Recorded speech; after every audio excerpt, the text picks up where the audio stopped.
स्वागत है। इस वीडियो में हम थर्ड सेमेस्टर बीसीए का मॉडल क्वेश्चन पेपर डिस्कस करेंगे। इसके लिए प्रीवियस ईयर का क्वेश्चन पेपर दिया गया है, जिससे आपको क्वेश्चन पेपर का रियल फॉर्मेट भी समझ में आ जाए कि कैसे प्रश्न आते हैं, कैसे अंक विभाजन होता है।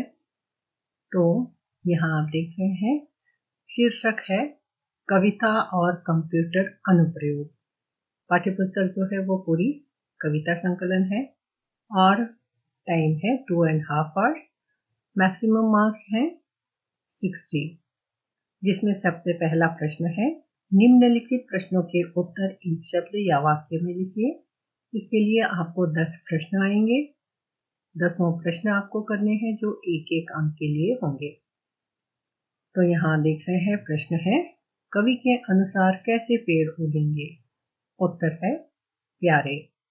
तो केवल आपको प्यारे शब्द लिखना है और यह आपकी सुविधा के लिए, समझ में आने के लिए कविता का नाम दिया गया है, जो आपको प्रश्न के उत्तर लिखते समय परीक्षा में लिखने की आवश्यकता नहीं है। दूसरा प्रश्न है, दोषों को देखकर कौन हंसता है? मूर्ख। किसे धन और वैभव की कमी नहीं थी? बुद्ध। हनुमान ने अपने शरीर को कैसा बना लिया? विशाल। पांचवा प्रश्न है, गिरधर गोपाल को पति के रूप में किसने अपना लिया? उत्तर है मीराबाई। जेठ और पूस महीने में किसको आराम नहीं मिलता? उत्तर है किसान या कृषक। अगला प्रश्न है, पंपासर का नाम किसने सुना था? उत्तर है शबरी। दीप किसका अवतार है? उत्तर है क्रांति। 9वां प्रश्न है, नन्ही सी जोत किसे न्याय दिलाना चाहती है? नारी। 10वां प्रश्न है, हमारे कृषक कविता के कवि कौन है? तो यहाँ आपने देखा कि किस प्रकार हम उत्तर लिखेंगे। एक शब्द में ही उत्तर लिखने से पूरा हो जाता है, तो हमें पूरा वाक्य लिखने की कतई आवश्यकता नहीं है। तो आप समझ गए होंगे कैसे लिखना है पहले प्रश्न का उत्तर। अब हम आगे बढ़ते हैं। प्रश्न पत्र में दूसरा प्रश्न है, सप्रसंग व्याख्या कीजिए। तो दूसरे प्रश्न में अ और आ 2 प्रश्न होंगे और अ में 2 प्रश्न दिए गए हैं, 2 कविताओं की पंक्तियां दी गई है, और आ में भी 2 कविताओं की पंक्तियां दी गई है, जिसमें दोनों में से एक एक आपको उत्तर लिखना है। आप ऐसा नहीं कर सकते हैं कि अ के ही दोनों कविताओं की पंक्तियों का अर्थ लिख दें या आ के ही दोनों कविताओं की पंक्तियों का अर्थ लिखें। अ और आ दोनों में से एक एक लिखना है। जो 2 प्रश्न है वह 7-7 अंक के 2 प्रश्न है। तो दूसरा प्रश्न हुआ 14 मार्क्स का। तो यहाँ आपको समझाने के लिए केवल एक ही व्याख्या की गई है। तो जैसे आप अ में से दूसरा वाला प्रश्न कर रहे हैं, तो स्पष्ट रूप से समझ में आने के लिए आपको संकेत लिखना होगा कि संकेत में जो पंक्तियां दी गई है उसकी शुरुआत के 2 शब्द लिख दीजिए, बीच में खाली जगह छोड़कर अंतिम के शब्द लिख दीजिए, जिससे स्पष्ट हो जाता है कि आप कौन सी पंक्तियों का अर्थ लिख रहे हैं। प्रसंग में आपको लिखना है कि यह पंक्तियां कौन सी कविता से ली गई है और यह कविता कहाँ पर संकलित है। तो यह पंक्तियां काव्यानंद में संकलित कविता सुंदरकांड लंका दहन से ली गई है। इसके कवि तुलसीदास हैं। संदर्भ में लिखना होता है कि यह पंक्ति कवि किससे कह रहे हैं। तो यहाँ पर संदर्भ में हम देखते हैं, लिखेंगे कवि हनुमान जी की बल को बता रहे हैं। व्याख्या, इसको पूरी पंक्तियों की व्याख्या आपको समझाना है। विस्तार से समझने के लिए आप चैनल पर जाकर सुंदरकांड कविता की सभी पंक्तियों का अर्थ विस्तार से देख सकते हैं। विशेषता में लिखना है कि भक्त को भक्ति से बल मिलता है, यह कवि ने हमें सीख दी है और संदेश दिया है। और उसके बाद कुछ कठिन शब्दों के अर्थ आपको लिखना होंगे, जैसे यहाँ पर दे दिया गया है कि आकाश मतलब आकाश, अट्टहास जोर की हंसी, गर्जा गरज कर, कपि बंदर। तो इस प्रकार आपको यह फॉर्मेट दिया गया है और यही फॉर्मेट आप दोनों ही अ और आ कविता में अनुसरण कर सकते हैं। अब हम तीसरे प्रश्न की ओर बढ़ते हैं। तीसरा प्रश्न है, किसी एक कविता का सारांश लिखकर उसकी विशेषताओं को लिखिए। 2 प्रश्न दिए जाएंगे, 2 में से 1 लिखना है और वह 16 मार्क्स के लिए 1 प्रश्न है। तो फॉर्मेट यहाँ पर दिया गया है कि आप 2 में से जो एक उत्तर लिख रहे हैं वह स्पष्ट रूप से आप देख रहे हैं यहाँ 2 नंबर डाला गया है। अंधियार ढलकर ही रहेगा दूसरे नंबर की कविता है, तो आप वैसे लिखेंगे और शीर्षक लिखा जाएगा अंधियार ढलकर ही रहेगा, यह आप लिखेंगे यहाँ, और उसके कवि का नाम भी लिखेंगे। यहाँ कवि का संक्षिप्त परिचय लिखेंगे। उसके बाद सारांश लिखेंगे। सारांश पूरी कविता की समरी लिखनी होगी, जिसके लिए आप चैनल पर जाकर इस कविता की समरी को देख सकते हैं, अच्छे से समझ सकते हैं और लिख सकते हैं। उसके बाद विशेषता कि कवि का संदेश क्या है और हमें इस कविता से सीख क्या मिलती है।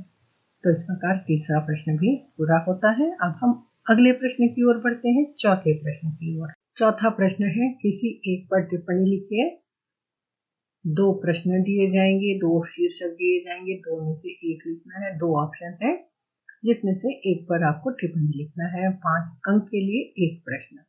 तो चौथा प्रश्न हुआ 5 मार्क्स के लिए। तो अगर आप दूसरा प्रश्न कर रहे हैं, शबरी पर टिप्पणी लिख रहे हैं, तो मार्जिन में स्पष्ट रूप से 2 नंबर लिखेंगे और शीर्षक लिख लिया शबरी। यह शीर्षक काव्यानंद पुस्तक में संकलित कविता शबरी है। इसके कवि नरेश मेहता है। और आपको पूरी कविता का सारांश नहीं लिखना है, हमें केवल शबरी के ऊपर टिप्पणी लिखना है कि शबरी रामायण की एक पात्र है जो अपने परिवार के साथ जंगल में रहती है, लेकिन परिवारजनों के कृत्यों से दुखी होकर उन्हें छोड़ देती है। शाल और सागौन के गहरे जंगलों को पार करके वह पंपासर पहुंचती है। उसे मालूम था कि यहाँ बहुत ज्ञानी और तपस्वी ऋषि मुनि रहते हैं।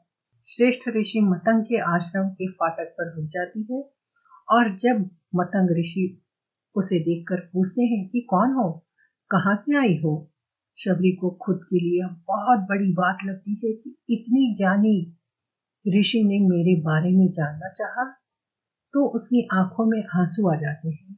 शबरी के आंसुओं में इतनी करुणा होती है कि मतंग ऋषि समझ जाते हैं कि इसका मन पवित्र है। वह आश्रम में गायों की सेवा करने का काम मांगती है और कहती है कि काम करते करते मैं आपके वचनों को सुनकर पवित्र हो जाऊंगी। तो इस प्रकार आप देखेंगे कि टिप्पणी किस प्रकार लिखना है। तो शबरी की टिप्पणी यहाँ पर पूरी होती है। और अगर आप बुद्ध और नाजनर पर टिप्पणी लिख रहे हैं तो मार्जिन में 1 नंबर लिखे जाएंगे और उसके बाद शीर्षक में आप लिखेंगे बुद्ध और नाजनर, और इसी प्रकार से आप उसका परिचय देंगे और टिप्पणी लिखेंगे। तो 1 से लेकर 4 तक जितने भी प्रश्न हुए वे सभी प्रश्न आपको पाठ्य पुस्तक काव्यानंद से पूछे जाएंगे, जो होते हैं 45 मार्क्स के। अब 15 मार्क्स आपको 5वां प्रश्न है, जिसमें आपको कंप्यूटर के अनुप्रयोग के आधारित प्रश्न पूछे जाएंगे। तो इस प्रश्न में आप देख रहे हैं आपको 4 प्रश्न दिए गए हैं। 4 में से किन्हीं तीनों प्रश्न के उत्तर आपको लिखना है, जो 5-5 अंक के लिए है। तो 15 मार्क्स के लिए 5वां प्रश्न होगा। कंप्यूटर की आवश्यकता और महत्व को बताइए। संचार माध्यम में कंप्यूटर की उपयोगिता को लिखिए। विज्ञान के क्षेत्र में कंप्यूटर की आवश्यकता के बारे में लिखिए। और अंतरिक्ष के लिए कंप्यूटर कितना महत्वपूर्ण है स्पष्ट कीजिए। तो दूसरा प्रश्न अगर आप कर रहे हैं तो आपको इस प्रकार लिखना होगा कि संचार माध्यम में कंप्यूटर की उपयोगिता। आज प्रौद्योगिकी जीवन के सभी पहलुओं में एक बड़ी भूमिका निभाती है। हमें जानकारी तक पहुंचने, खुद को बनाने और अभिव्यक्त करने, संचार और सहयोग करने और सीखने के परिणामों की उपलब्धि को ट्रैक करने के लिए हमेशा कंप्यूटर का सहारा लेते हैं। और यह कंप्यूटर संचार के लिए महत्वपूर्ण है।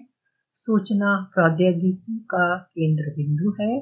1990 के दशक की शुरुआत में घरेलू इंटरनेट उपयोग का उदय हुआ, जिससे अंततः email, website, blog, social networking, video chat और वॉइस ओवर इंटरनेट प्रोटोकॉल के सामान्य उपयोगों को बढ़ावा दिया। आज डाक मेल और लैंडलाइन फोन सहित कई पारंपरिक संचार माध्यम लोकप्रिय नहीं बचे हैं, क्योंकि यह आज अधिक सुविधाजनक, सरल, सस्ता और तेज गति के कारण समय की बचत करता तो है ही, अधिक विश्वसनीय भी है।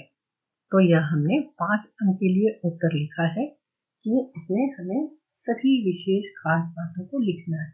स्पष्ट हो जाता है कि उत्तर आपको कैसे लिखना है। यहाँ केवल एक ही प्रश्न आपको सॉल्व करके दिखाया है। इन सभी प्रश्नों के उत्तर की वीडियो हमने चैनल पर बनाई है। अगर आप चाहते हैं विस्तार से देखना तो चैनल पर जाकर देख सकते हैं।